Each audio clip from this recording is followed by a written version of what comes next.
Quando você divide a posição política das pessoas numa democracia entre esquerda e direita, tem um problema. Não quer dizer que não existe uma esquerda e não existe uma direita, porque evidentemente existem ambas. Mas existem 3 macroideologias numa democracia ocidental moderna, que são socialismo, liberalismo e conservadorismo. São 3 maneiras bem particulares de olhar para o mundo, com muitas derivadas internas, com muitas nuances internas, tal. E não quer dizer que não existam outras ideologias, mas as macros são essas. E quando você tem 3 maneiras de olhar para o mundo, tentar separar as pessoas entre esquerda e direita, entre 2 opções, dá pau na leitura, porque não cabem 3 visões da sociedade numa escala de 2. Eu acho que você pode dividir em 2, mas é assim, quando você está olhando de muito longe, você vê dividido em 2. Mas perde muita nuance, Não, né? se você estiver olhando da Lua, você vê 2. Claro. Conforme você vai chegando mais perto, você vai ver 3, você vê um centro. Você pode até dizer que o centro é dividido em centro-esquerda e centro-direita.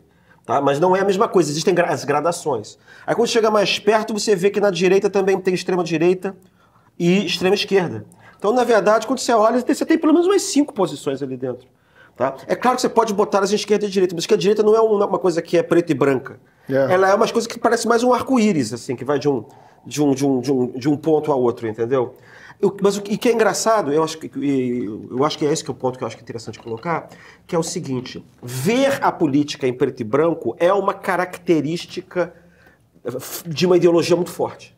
As pessoas que têm ideologias muito fortes veem a política como dividida sempre em 2, que são os amigos e inimigos, nós e eles. E eu acho que não é à toa que um dos comentários é do Beto, que assina com uma foice e martelo.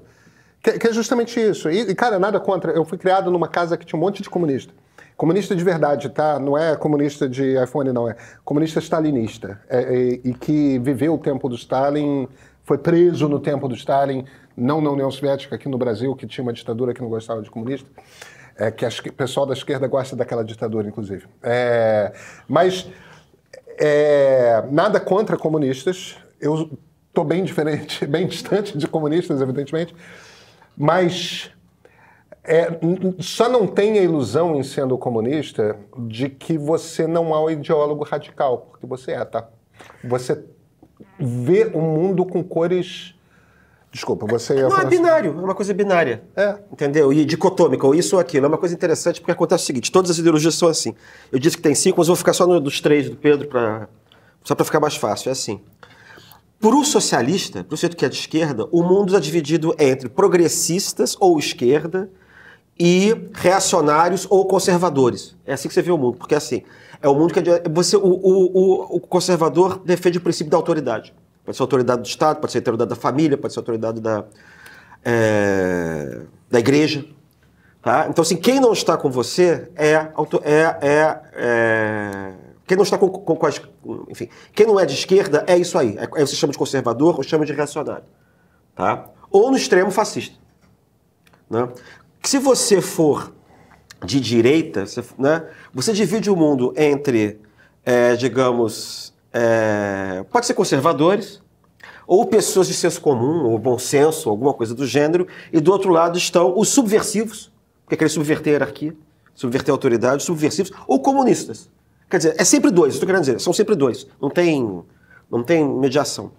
E os liberais também têm uma tendência a fazer esse separamento entre os que querem a liberdade, que são os liberais, que são os democratas, e os autoritários. E aí não faz muita diferença o cara de esquerda ou de direita. Não, nenhuma. Pois é. Batei, mas enfim. Eu tô querendo só dizer que quando você... Tudo vai querer me fuzilar, no fim das contas. É isso. Mas assim, tem que ter os matizes. Mas é essa. Então você tende a ver o mundo dessa maneira. Agora, é claro que o liberal-democrata, como ele está no meio, ele consegue... levantar por aprendizado, por vivência um pouco mais e olhar para os lados, justamente porque tem... Então, digamos assim, tem mais tolerância, né? Porque ele sabe que está no lugar onde tem 2 lados. Tá? Mas toda ideologia tem essa tendência a ficar fazendo essa divisão. Tá? A crença ingênua em que o mundo é dividido em bem e mal, em amigo e inimigo, cristão e herege, né, ou infiel, é uma característica desse sentimento ideológico. E quanto mais radical você é, mais isso fica evidente. Agora tem outras duas definições aqui para o Pedro. Uma da Tatiana Salles, que diz: Pedro Doria é um extremista de centro. E o usuário que se identifica como Eu Jogo Mal diz: Pedrinho só é uma viúva do PSDB, batem demais no menino. Até eu, que nunca votei no PSDB, sou saudosista do PSDB quando ele existia de fato, quando era um partido, né, relevante, tinha ali uma articulação política, porque realmente, já falei isso aqui outras vezes, eu tenho saudade quando a centro-direita estava ali com uma representação... Eu faço um desenho, essa é uma conversa muito interessante. Eu acho que sim. É uma coisa curiosa porque no tempo em que o PSDB foi forte, eu era petista, eu era militante do PT. E andava, isso no século passado, né? Andava com uma estrelinha vermelha no peito. Nos meus tempos de estudante, isso parou evidentemente quando eu virei jornalista. Porque... Não, pois é. Mas eu era petista adolescente quando a esquerda no Rio de Janeiro era brisolista. Já era uma coisa, inclusive, minha de ser do contra. E era um partido pequeno, o PT, tá? Não era Quando eu comecei minha militância dentro do partido, eu nunca fui um militante relevante, não, tá? Nunca fui de diretoria, esse tipo de coisa, não. Mas era um militante muito dedicado. Mas... A mocidade é uma coisa maravilhosa. Hã? Né? A mocidade é uma coisa maravilhosa. A mocidade é uma coisa maravilhosa. Mas, vamos lá, eu faço uma divisão dos partidos políticos brasileiros. A maneira como eu vejo o desenho, o arco da coisa, é o seguinte. O que é uma democracia? Uma democracia é uma promessa. Você vai lá e fala, olha, todos vão ser iguais. Só que nunca começa desse jeito. Sempre começa do tipo, estamos saindo de um país que tem escravidão, estamos saindo de um país em que as mulheres não têm direito a nada, estamos saindo... Então, os direitos prometidos são... O que é prometido é igualdade para todo mundo, e você dá um monte de ferramenta, deixa as pessoas se juntarem politicamente, deixa as pessoas irem para onde quiserem, publicarem o que querem, tudo mais. Você dá um monte de ferramentas, mas a promessa vai só pela metade. Aí você tem que disputar e conquistar a coisa.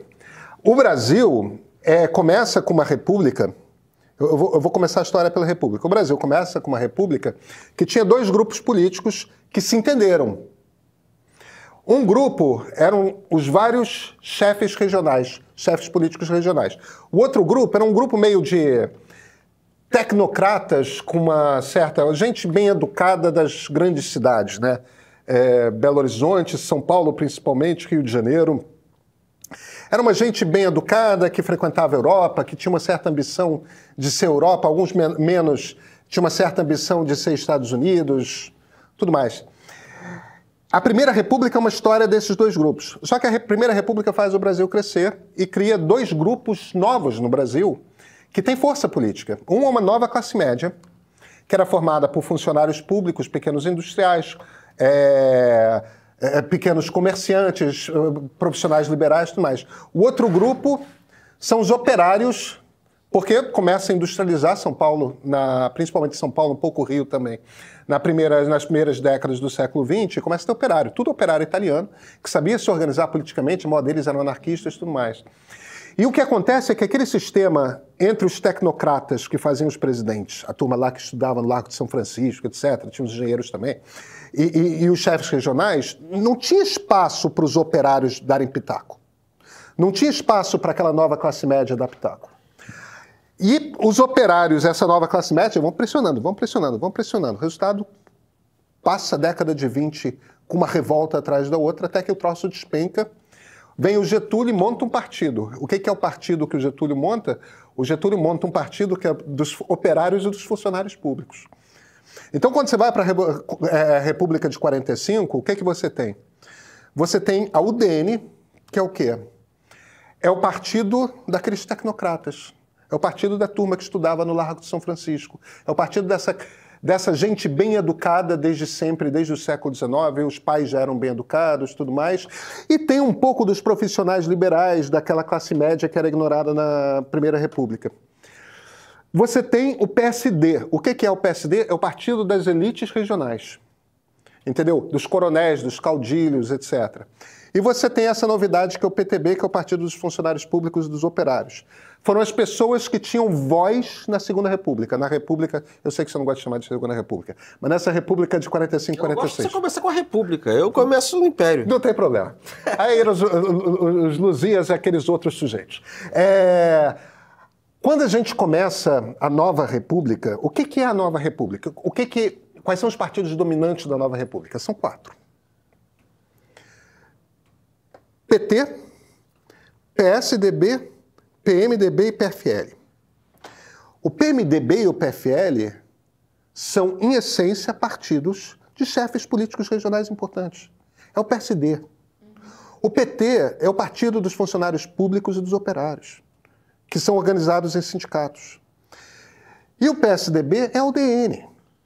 É o partido dessa gente bem educada, com faculdade, dessa classe média urbana, cosmopolita, etc. Que gostaria que o Brasil fosse um país europeu ou os Estados Unidos com tons tropicais, mas no sentido de o mesmo tipo de avanço social dos Estados Unidos e tudo mais. Qual o problema que a gente tem aqui? O problema é que, assim como aconteceu na Primeira República, a gente tem 2 grupos novos que surgiram na sociedade e se descolaram. Um é o Centro-Oeste se desoligarquizou. Existe uma classe média nova, existe um novo tipo de rico, existe um complexo industrial agro no Centro-Oeste.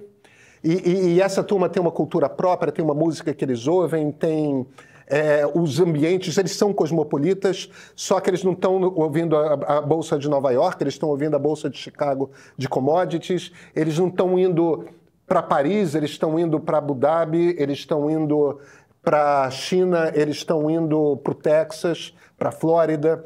Quer dizer, um cosmopolitismo diferente. Aquilo é um outro troço. E você tem uma classe média nova nas periferias, que é uma classe média religiosa, uma classe média conservadora, tudo mais.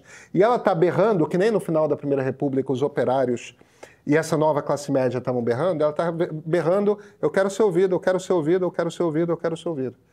O que a gente não tem hoje é uma composição partidária no Brasil que dê voz a esses grupos todos. Não bastasse isso, você tem o fim dos sindicatos de operários. Porque isso está acabando no mundo todo. Então, por que eu estou falando disso? Eu entendo a provocação, o Pedro é saudosista do PSDB, esse tipo de coisa e tudo mais. De fato, o tipo de partido que me representaria é o PSDB. Como teria sido a UDN na República da Constituição de 46. Mas não é só esse partido que está faltando. Está faltando um partido para representar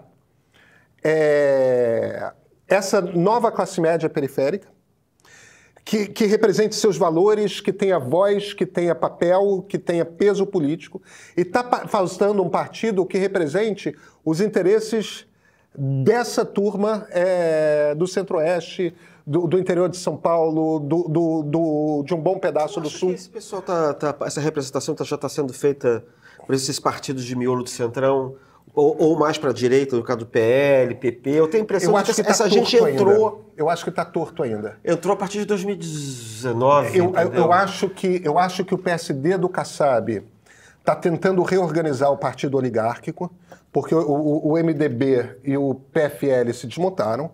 Eu acho que o Kassab está tentando reorganizar. Não deixa eu chamar de partido oligárquico, não. Vamos chamar de o partido das lideranças regionais. Ou seja, o PSD. O PSD. Não, é muito feliz o Kassab ter escolhido o nome PSD, porque eu não sei o quanto que você concorda com esse desenho que eu costumo fazer, mas o papel do PSD é exatamente esse. O papel do PSD do Juscelino, né? Era o dessas lideranças regionais.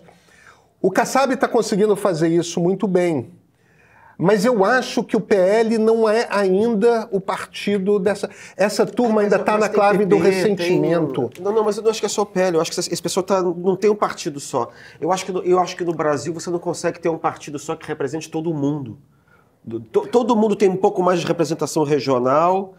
Eu acho que ideologicamente você consegue fazer essa divisão, mas eu não sei se você consegue pegar um partido e dizer esse é partido das lideranças regionais, outro não é, porque todos têm composições do país, alguns têm mais peso em alguns estados regiões do que em outros. Mas esses partidos eram fortes até 15 anos atrás, né? E houve uma fragmentação em que todos perderam a capacidade de representação. Mas né? eu acho que é porque parte do prestígio ou da força do Centrão tem a ver com o fato de que ele ganhou um sangue novo. O que aconteceu de interessante é que quando a nova direita entra, que ela está fora do sistema, querendo destruir o sistema, 2018, 2016, 17, 18, etc. e tal, e ela entra, há um movimento dos partidos do Centrão, que era aquela oligarquia, agora sim, partidária tradicional, de evitar que essa turma entrasse num partido diferente.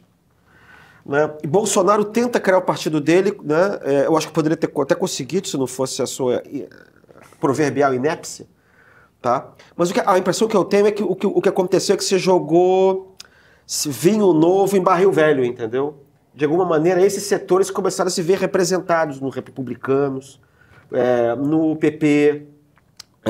No PL ficou uma coisa mais óbvia, né? Porque boa parte do partido ficou nessa direita radical. Mas eles passaram a ter mais ideologia, esses partidos do Não, eu concordo com você. Eu só não sei. Eu só não tenho a impressão. Eu entendo num partido só, entendeu? Eu entendo. Por que eu acho que a coisa não está bem encaixada ainda? Eu acho que estão procurando um encaixe. Porque o caminho natural é de um equilíbrio ser alcançado em algum momento. A gente não sabe. E depois perder o equilíbrio de novo. Isso. É assim. Porque a sociedade continua se movendo e trabalhando. Mas eu acho que um dos sintomas é a eleição municipal de São Paulo. Porque o Ricardo Nunes é o candidato que foi apresentado do tipo, esse aqui é o candidato de vocês. Aí pintou o Pablo Marçal, e o Pablo Marçal, para a periferia de São Paulo, tinha um encaixe tão mais natural, tão suave, que ficou evidente que o Nunes era artificial. Entende? Que aquele negócio centrão não encaixa direito. A gente não quer um cara fisiológico desses, assim. A gente quer esse cara que pensa exatamente o que a gente pensa. Mas quando você pega o Pablo Marçal o que é? É assim... Bom, eu acho que talvez não seja tão reacionário quanto, mas é como se fosse o Nicolas Ferreira. O problema dele ali... Total.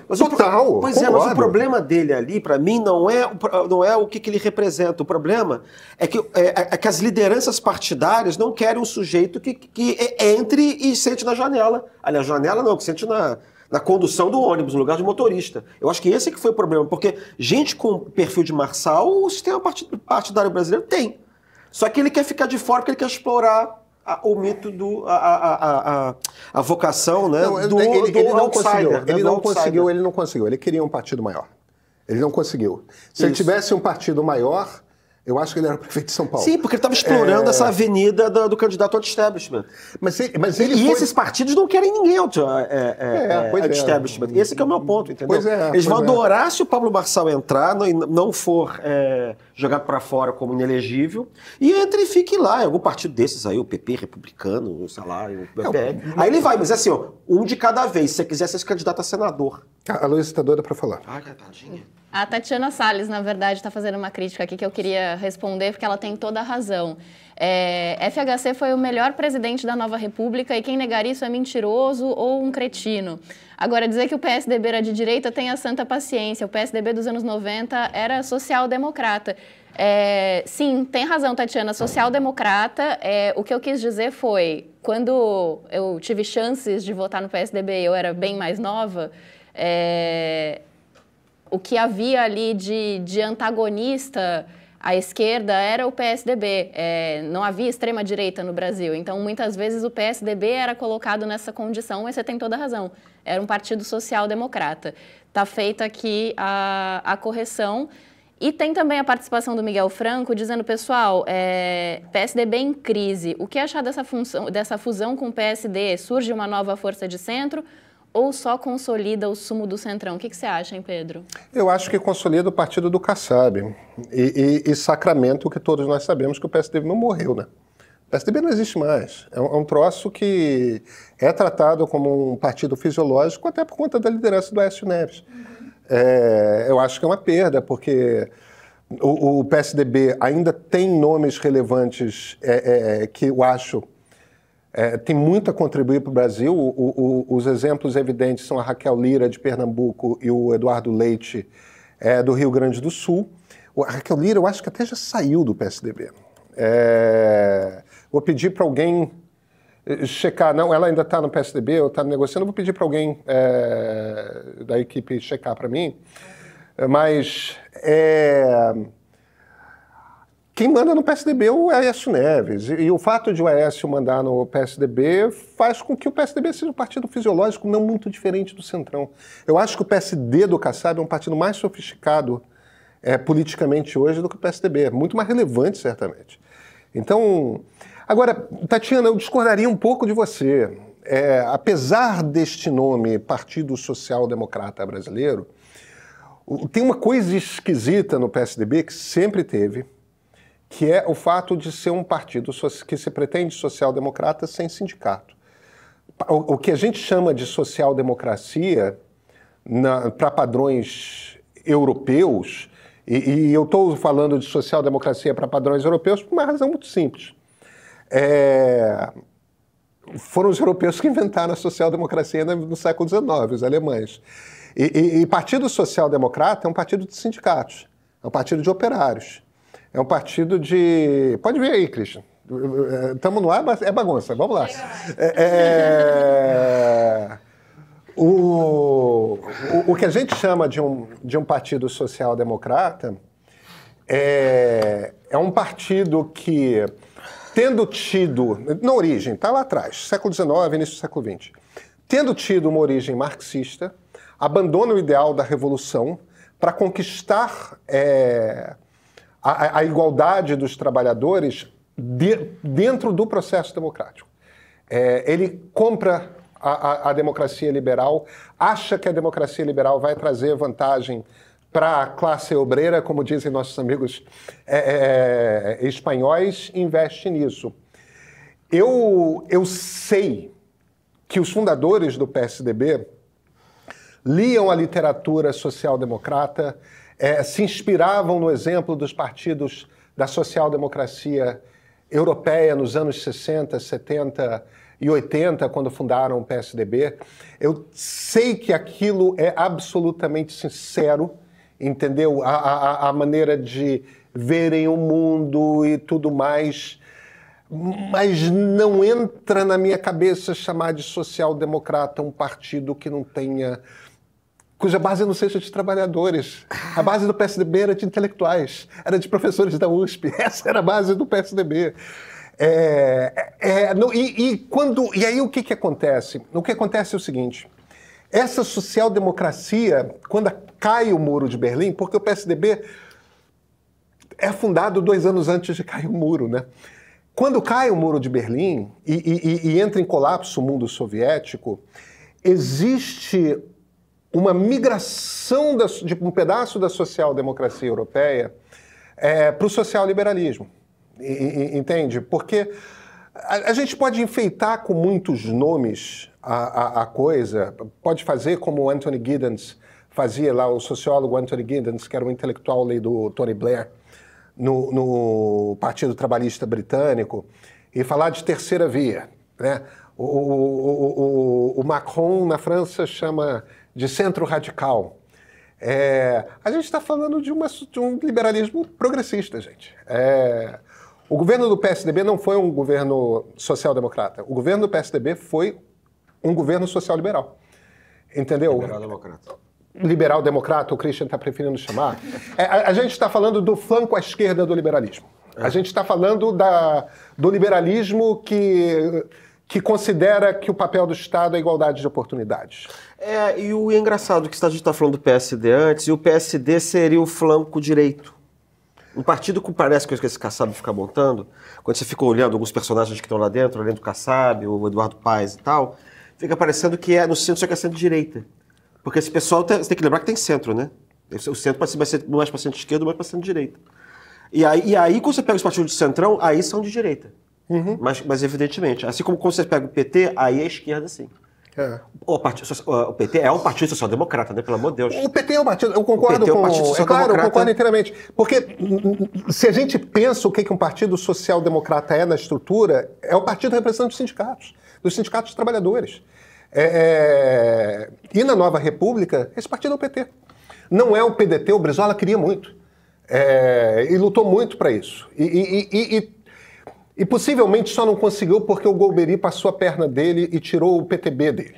Se ele conseguisse chegar, em 1982, candidato a governo do Estado do Rio, pelo PTB, eu acho que o nome do Brizola e o peso da marca iam consolidar os sindicatos com ele e tudo mais, ou talvez não. Porque o fato de o Lula ser o grande líder do sindicato de metalúrgicos do ABCD paulista, o fato da fina flor das indústrias brasileiras estarem no ABCD paulista, eu acho que é inevitável. Talvez fosse inevitável que o Lula fosse o grande líder social-democrático brasileiro. A época do Brizola era os anos 60, 70, se não tivesse tido ditadura. Acho que sim. Porque ele estava numa onda do desenvolvimentismo, da luta contra o desenvolvimento, aquela coisa do terceiro mundo, Conferência de Bandung. Era um tipo de esquerda nacionalista, desenvolvimentista, muito centrada no Estado, quando o Rio era capital, e boa parte do operariado era operariado do Estado, sabe? Era portuário, eram militares, era gente da Central do Brasil, eram dessas estatais, entendeu? E isso é uma coisa que começa a mudar exatamente na década de 70 por conta do surgimento desse operariado que não tem mais a intermediação do Ministério do Trabalho, não tem mais intermediação do Estado, até porque o Estado foi na mão da direita radical, sei lá, da ditadura, né? Então, quando ela aparece no ABC, aí na sequência começa a ter a globalização. Isso. E a globalização desmonta essa centralidade do Estado, ela desmonta essa coisa da tutela dos trabalhadores pelo Estado. E aí o que pode aparecer é de volta essa ideia de uma social-democracia mais europeia, mais tipicamente europeia, né? O problema é que depois também aí você tem a globalização que começa a solapar os sindicatos, né? É claro. Não só a globalização, mas como o processo de digitalização e automação, né? Isso. É uma revolução tecnológica aí também. Você tem esse problema hoje que o PT é um partido social-democrata que não tem uma base. Mas esse é o problema de todos os partidos social-democratas europeus. Faz tempo, né? Claro. O negócio de terceira 20 via anos, isso. A Tatiana Salles aí se queixa. Pedro, você tem uma visão do século XX. Tatiana, eu não tenho uma visão do século XX. Eu estou falando do século XX. Eu estou julgando o PSDB pelos padrões dos anos 1990. Eu não estou julgando o PSDB pelos padrões de hoje. Hoje o PSDB não existe. O PSDB vai se dissolver lá dentro do partido do Kassab porque o PSDB não existe mais. Agora, a social-democracia não existe mais. E a social-democracia não tem mais como existir porque não tem mais operário. E essa é uma das grandes... O Francis Fukuyama, a gente estava conversando mais cedo sobre isso, o Francis Fukuyama, que o Christian sabe que é um dos... É o Bobbio dele. É o meu Bobbio. É o cientista político vivo que dá o norte para a maneira como eu compreendo muito o mundo. Isso tem muito a ver com o fato de eu ter estudado na faculdade dele, né? Então, eu não tive, infelizmente, aula com ele, mas pelo azar de que o cara estava... No ano que eu passei lá, ele estava fora daquele ano... Ele estava no sabático. Ele estava no sabático dele. Vai ter azar assim, né? Mas... Ele estava no sabático quando você estava no seu sabático. Exatamente. Mas o que o Fukuyama chama atenção é exatamente... Olha o que acontece, o desenho que o Fukuyama faz, que eu acho muito interessante. Tem um momento em que a esquerda abandona o pensamento de esquerda, porque você tem a esquerda ali no chão de fábrica, né, a esquerda no mundo real, mas você tem uma esquerda que é igualmente relevante, principalmente na esquerda, até mais na esquerda do que na direita, que é a esquerda acadêmica. A esquerda é diretamente dependente, codependente, tanto da classe trabalhadora, quanto ela é de pensadores formulando ideias, formulando concepção de mundo, tudo mais, tal. A esquerda sempre foi muito dependente dessa inteligência acadêmica. E a inteligência acadêmica da esquerda, a partir dos anos 90, principalmente, começa a se descolar das preocupações em relação à classe trabalhadora e começa a se concentrar naquilo que nós chamamos de identitarismo, né? Tá preocupado com a causa das mulheres, está preocupado com a causa dos negros, da comunidade LGBTQIA+, tudo mais. E cada vez a esquerda acadêmica começa a produzir menos a respeito das agruras de classe. De quem é pobre, de quem é trabalhador, de quem é operário, tudo mais. E este afastamento da esquerda da classe trabalhadora coincide com o momento em que a gente tem acontecendo tanto o processo de globalização, que leva todas as indústrias para a Ásia, principalmente para a China, como coincide com o momento em que começa a deixar de ter trabalho de operário por conta de automação. Começa a ter robô em tudo quanto é fábrica. Então, em essência, tem um momento ali que a classe trabalhadora olha para a esquerda e não vê mais a esquerda como sua representante. E essa classe trabalhadora, na Europa, onde os partidos social-democratas estão em colapso, nos Estados Unidos, lá no Rust Belt, no cinturão da ferrugem, no Brasil, nas periferias urbanas, essa população para de votar na esquerda. Que é o momento que a gente está... Esse é o desenho que o Fukuyama faz, eu acho, Christian, com muita elegância. Tá?